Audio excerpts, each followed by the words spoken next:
সম্বোধন কৰাৰ কাৰণে সম্মানীয় বৰপেটা জিলা কংগ্ৰেছৰ সভাপতি ৰাজীৱ হক ডাঙৰীয়া তেওঁক মই আহ্বান জনাইছো।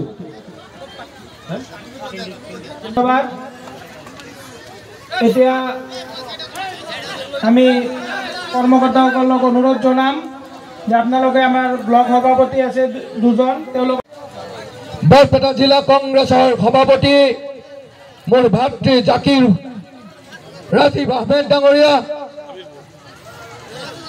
আমাৰ ইয়াতে উপস্থিত থকা ব্লকৰ সভাপতিসকল, মণ্ডলৰ সভাপতিসকল আৰু ইয়াত উপস্থিত হোৱা জ্যেষ্ঠ সমাজ, আই মাতৃ, ডেকা বন্ধু সকলোকে শত শত নমস্কাৰ জনাইছো।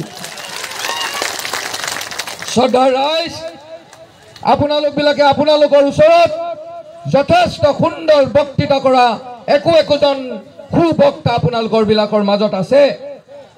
আপোনালোকবিলাকৰ মাজত আছে আমাৰ অতি সুন্দৰভাৱে কথা কোৱা দিল্লীৰ পৰা অহা নাদিম জাভেদ ডাঙৰীয়া। মই বৰ বেছি দীঘলীয়া নকৰোঁ। চাওক, সমগ্ৰ ভাৰতবৰ্ষতে কংগ্ৰেছৰ যথেষ্টখিনি ভাল।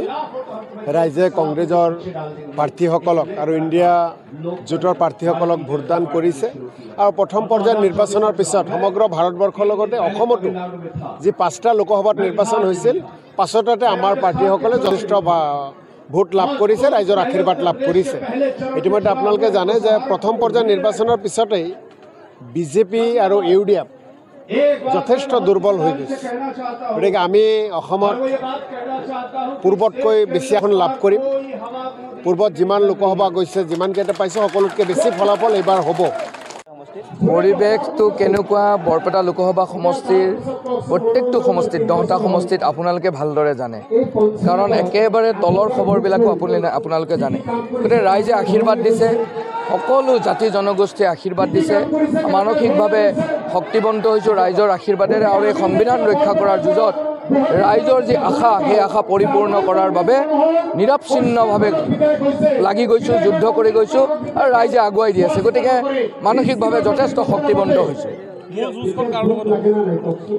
মূল যুঁজ মই সদায় এটা কথাই কৈ থাকিম এই কথাটোত, গণতান্ত্ৰিক ব্যৱস্থাত ৰাইজ হ'ল ৰজা, আৰু ৰাইজে নিৰ্ধাৰণ কৰিব কাৰ লগত যুঁজ হ'ব নে কাৰো লগত যুঁজেই নহয়। কাৰণ শোষণেৰে শাসন কৰি আছে, আৰু জাতীয়তাবোধৰ আৱেগৰ কথা কৈ পেলাই নাগপুৰৰ নাগপাশত বন্দী হৈ পেলাই জাতীয়তাবোধটোক জলাঞ্জলি দি কেনেধৰণে শোষণৰ শাসন কৰি আছে, এই কথাবিলাক ৰাইজে দেখি আছে। গতিকে ৰাইজে কাৰোবাক প্ৰতিদ্বন্দ্বিতাত ৰাখে নে প্ৰতিদ্বন্দ্বিতাত নাৰাখে, সেইটো ৰাইজে নিৰ্ধাৰণ কৰি